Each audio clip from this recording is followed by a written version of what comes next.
آستانہ تیرا قائم رہے آستانہ۔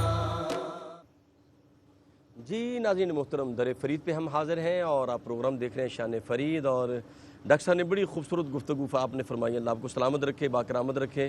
اور خاص طور پہ ڈاکٹر صاحب کی گفتگو سے جو میں نے جملہ لیا تھا لذت نفس کے حوالے سے، خواجہ صاحب کی خدمت میں حاضر ہونا ہے کہ ہم عمر صرف کر دیتے ہیں ساری، اور پھر سوائے پچھتاوے کے کچھ ہاتھ نہیں آتا، تو اس سے چھٹکارا کیسے ممکن ہے خواجہ صاحب؟ یہ قاری صاحب عارف رومی نے ٹھیک اس کا جواب عنایت فرمایا۔ ٹھیک ہے، وہ فرماتے ہیں نفس نتواں کشت جز از ذل پیر، ہاں ہاں ہاں، دامن نفس کشرا سخت گیر۔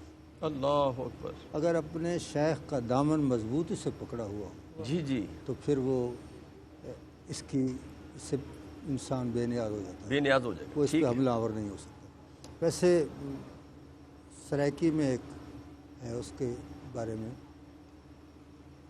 ایک نے کہا کہ عاشقیں بدھیاں کمراں ٹھیک ہے، تے دلی ڈھائی کو، صحیح، کہ عاشق کمر باندھ لیں جی جی تو دلی بالکل ڈھائی کو۔ ٹھیک ہے، دوسرے نے کہا عاشقیں بدھیاں کمراں تے دلی ڈھائی قدم، اللہ اکبر، واہ واہ واہ، اور تیسرے نے کہا کہ نہ ڈھائی کو نہ ڈھائی قدم، ہاں ہاں، ایک قدم نفس امارہ دی گردن تے دوجا پار۔ واہ واہ واہ واہ واہ واہ واہ۔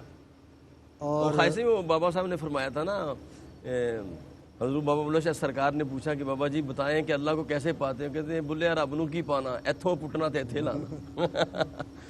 جی تو جو یہ لذت کی بات ہے، صحیح، تو صوفیہ جو اس کی عبادت کرتے ہیں نا اللہ تعالیٰ کی، ٹھیک ہے، وہ بھی لذت کی بنا پہ نہیں کرتے۔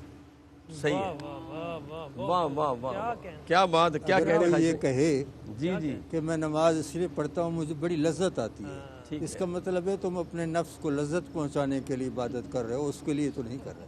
اللہ، اللہ عبادک منہ المخلصین تو تب ہی ہو سکتا ہے نا کہ اس میں آپ کی ذاتی ذات کوئی چیز اس میں عمل دخل نہ ہو۔ یہی وہ لوگ تھے حضرت نظام الدین اولیاء محبوب الہی، جنہوں نے اپنے نظر کے ساتھ بڑے بڑے لوگوں کے دلوں کی کایا پلٹ دی۔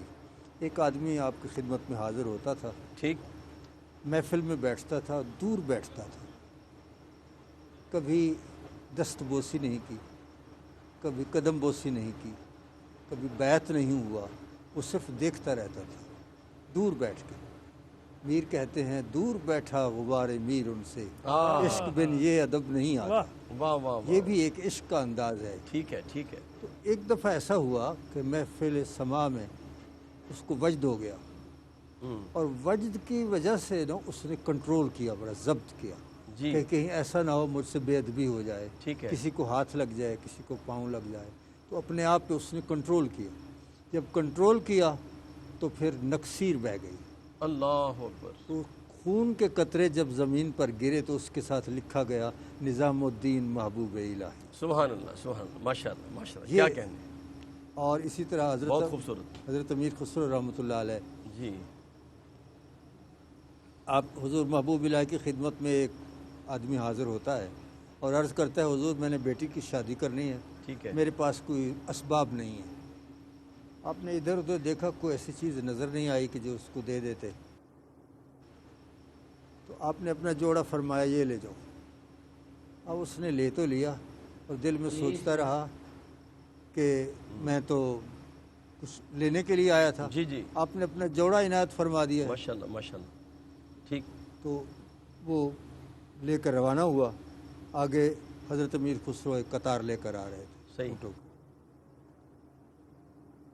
آپ نے فرمایا مجھے تجھ سے میرے شیخ کی خوشبو آ رہی ہے۔ سبحان اللہ، سبحان، اس نے کہا میں ایسے گیا تھا، آپ نے مجھے جوڑا عنایت فرمایا، جی، آپ فرمایا میرے ساتھ سودا کرو گے؟ اس نے کہا جی آپ کیا دیں گے؟ فرمایا ساری اونٹوں کی قطار لے جاؤ ہاں، اور یہ آپ کا جوڑا مجھے دے دو۔ سبحان اللہ، جوڑا اپنے سر پہ رکھا، جی، اور جو شعر فرمایا وہ کمال ہے کہ جما دے چند دادم جان خریدم، واہ واہ واہ، میں چند ٹھیکریاں دی ہیں اور جان محبوب کو خرید کر لیا۔ واہ، بحمد اللہ عجب ارزاں خریدم، ماشاء خدا کا شکر ہے کہ بہت سستا سودا۔ کیا خوبصورت، کیا خوبصورت پیغام۔ قبلہ شاہ صاحب آپ کی خدمت عالی میں حاضر ہونا ہے کہ اور یہ بات زہد الانبیاء کے حوالے سے قرآن پاک میں آتے والذین جاہدوا فینا لنہدینہم سبلنا، فرمایا کہ جب بندہ مجاہدہ کرتا ہے، ریاضت کرتا ہے تو اللہ پاک سارے راستے کھول دیتا ہے۔ تو خواجہ صاحب بابا صاحب کا جو مجاہدہ ہے پھر زہد الانبیاء، کیا فرمائیں گے اس پہ؟ قاری صاحب پہلے تو میں شکریہ ادا کرنا چاہتا ہوں ARYQ-TV کا کہ اس مادیت پرستانہ دور میں ہمیں یہ باتیں سننے کو ملتی ہیں اللہ اور ان ہستیوں کی زیارت کا موقع ملتا ہے، جہاں ہر طرف ہمیں یہی آج سکھایا جا رہا ہے اور دکھایا جا رہا ہے کہ پیسہ ہی سب کچھ ہے، لیکن ہمیں یہاں پتہ چل رہا ہے کہ نہیں، یہ ہستیاں اب تقریباً آدھا گھنٹہ لگا ہے اس ایک گلی میں گزرتے ہوئے کہ بابا فرید کے اتنے جانثار تھے اور اتنے محبت کرنے والے لوگ تھے کہ گاڑی سفر نہیں کر سکتی۔ اب قبلہ آپ نے فرمایا نا لوگ بڑی بڑی باتیں کرتے ہیں تو کرتے رہیں، فرق کیا پڑتا ہے؟ آستانے تو یہی آباد ہیں، یہیں آنا پڑے گا، فیض تو یہیں سے ملے گا، باقی تو سارے خالی ہیں۔ تو میں شکریہ ادا کرتا ہوں کہ ہمیں یہاں آ کر اپنی وہ اسے کہتے ہیں نا کہ اسپرچول ریٹریٹ ہوتی ہے، کہ روحانی تربیت ہوتی ہے دوبارہ کہ نہیں، ان ہستیوں سے وابستہ ہونا پڑے گا۔ ویسے تو ہم زہد کی تعریف پڑھنا چاہیں گے تو ہمیں تفسیر کبیر سے بھی ملے گی، قرطبی سے بھی ملے گی، تبری سے بھی ملے گی، یا حضرت وہ کیا ہے تفسیر مزری سے بھی مل جائے گی، لیکن جب یہاں آئیں گے تو آ کے پتہ چلے گا نا کہ بھئی وہ تو کتابوں کی تفسیر ہے، یہ عملی تفسیریں ہیں، انہوں نے سب کچھ کر کے دکھایا ہوا ہے۔ تو انسان حوصلہ تو کرے نا، دینے والا تو وہ ہے جس نے بابا فرید کو عطا فرمایا تھا، آج بھی وہی عطا فرمائے گا، لیکن مانگنے کا سلیقہ آنا چاہیے۔ اور جس حدیث مبارکہ پہ آپ نے ساری زندگی عمل کر کے دکھایا، اور قبلہ ڈاکٹر صاحب نے بڑی خوبصورت وضاحت فرمائی زہد الانبیاء کی، وہ حدیث مبارکہ یہ ہے کہ اللہ کے کریم رسول نے ارشاد فرمایا جس سے میرا رب محبت کرتا ہے اسے 4 چیزیں عطا فرما دیتا ہے۔ جس سے اللہ محبت کرتا ہے، جو محبوب الہی ہو، جس سے رب محبت کرے اسے 4 وصف ملتے ہیں۔ اب جس کے اندر وہ 4 اوصاف ہوں سمجھیں اسے اللہ محبت کرتا ہے، اور اگر ان میں کوئی وصف کم ہو تو اس کا مطلب ابھی اور مجاہدہ بھی کرنا ہے، اور تزکیہ بھی کرنا ہے، اور محنت بھی کرنی ہے۔ سب سے پہلے اللہ کے رسول نے ارشاد فرمایا جس سے رب محبت کرے اسے خاموشی کی نعمت عطا فرما دیتا ہے۔ سبحان اللہ۔ وہ زیادہ گفتگو کا عادی نہیں ہوتا، اور بے محل گفتگو تو بالکل ان کی عادت نہیں ہوتی، خاموشی کے ساتھ اپنی زندگی گزارتے ہیں۔ سرور کائنات علی تحیت و ثنا نے خود ساری زندگی وہیں کلام فرمایا ہے جہاں اللہ نے حکم ارشاد فرمایا، مولا کائنات شیر خدا کا۔ اور حضرت بابا فرید کی زندگی کا مطالعہ کر لیجئے تو خاموشی نظر آتی ہے۔ کیا ان لوگوں کی زبان نہیں ہوتی؟ کیا ان کی سماعتوں تک ان کی تنقید نہیں پہنچتی؟ کیا انہیں نہیں پتہ چلتا کہ لوگ کیا کہہ رہے ہیں؟ لیکن وہ جواب نہیں دیتے، جس طرح آپ نے فرمایا مولا کائنات کے ماننے والے ہیں نا تو اسی طرح گزر جاتے ہیں۔ حضرت امام موسیٰ کاظم کے ساتھ نسبت بھی ہو، اہل بیت سے محبت بھی ہو، کاظم کو ماننے والا بھی ہو اور خود کاظم نہ ہو، یعنی قزم الغیظ کا جذبہ نہ ہو۔ غصہ تو ہر ایک میں ہوتا ہے، لیکن اس پہ کنٹرول نہ کر سکتا ہو تو اس کا مطلب ہے امام موسیٰ کاظم کا زبان سے نام لیتا ہے، دل سے عمل کرنے والا نہیں ہے۔ تو سب سے پہلے خاموشی ہے۔ دوسرا، میرا رب اس انسان کو عاجزی کی نعمت عطا فرما دیتا ہے، عاجزی کی نعمت عطا فرماتا ہے جسے میرے رب نے اپنی محبت دینی ہوتی ہے۔ اور تیسرا وصف یہ ہے کہ میرا رب اسے توکل عطا فرما دیتا ہے۔ اب یہاں کے توکل دیکھ لیجیے۔ اور سب سے بڑی خوبی جو سلسلہ چشتیہ میں ایک اور ہمیں نظر آتی وہ یہ ہے کہ یہ سارے مشائخ اپنے اپنے زمانے میں شاہانے وقت سے اجتناب فرماتے تھے، شاہوں کے در پہ نہیں جاتے تھے، شاہ ان کے دروں پہ حاضر ہوتے تھے۔ وہ چاہے سلطان شمس الدین ہو یا کوئی بھی اپنے زمانے کا کتنا بڑا شاہ ہو، وہ ان کی بارگاہ میں آ کے حاضری دیا کرتے تھے۔ اور چوتھا وصف میرا رب جو عطا فرماتا ہے وہ زہد ہے، وہ دنیا سے بے رغبت ہو جانا ہے۔ اور اس کی وضاحت ہو چکی ہے کہ زہد یہ ہے کہ سب کچھ ہے لیکن محبت نہیں ہے، اس میں فنا نہیں ہونا، سارے مال اور دولت کو اللہ کی مخلوق کی محبت میں فنا کر دینا۔ سبحان اللہ، کیا خوبصورت موتی عطا فرمایا شاہ صاحب قبلہ نے۔ اللہ پاک ہم سب کو اس پر عمل کرنے کی توفیق عطا فرمائے۔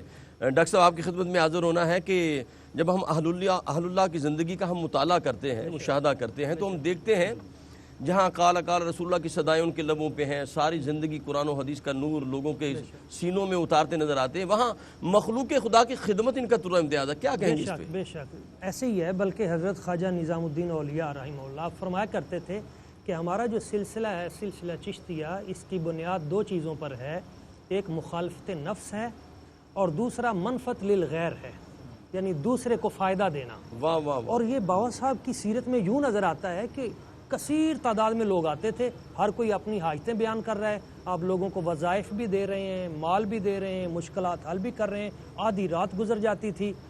تو جو آپ کے خلفاء تھے انہوں نے عرض کیا حضور مہربانی کریں، کچھ آرام کا وقت بھی ہونا چاہیے، تہجد بھی ہے، تو آپ مغرب کے بعد دروازے بند کر دیا کریں۔ ٹھیک ہے، تو کیا خوبصورت بات کی، اور یہ تصوف کی جان ہے۔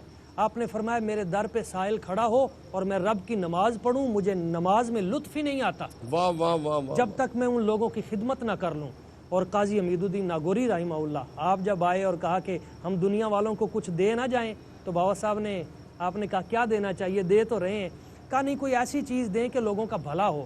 یوں کرتے ہیں کہ ہم دونوں میں سے جو پہلے دنیا سے جائے وہ دوسرے کو اشارہ کر کے بتائے کہ نیچے کون سا سکہ رائج الوقت ہے، یعنی مرنے کے بعد کون سا وہاں پہ عمل سب سے زیادہ دیکھا جا رہا ہے۔ ٹھیک تو ٹھیک، خدا کا کرنا ایسا ہوا، بابا صاحب پہلے دنیا سے تشریف لے گئے، حالانکہ عمر ان کی زیادہ تھی۔ تو بعد میں حضرت قاضی صاحب جب آئے، مزار شریف پہ حاضری دی، تو ساتھ خط لکھا کہ حضور آپ کا وعدہ تھا، تو آپ بتائیے وہاں پہ کون سا عمل ہے جس کی بڑی مانگ ہے۔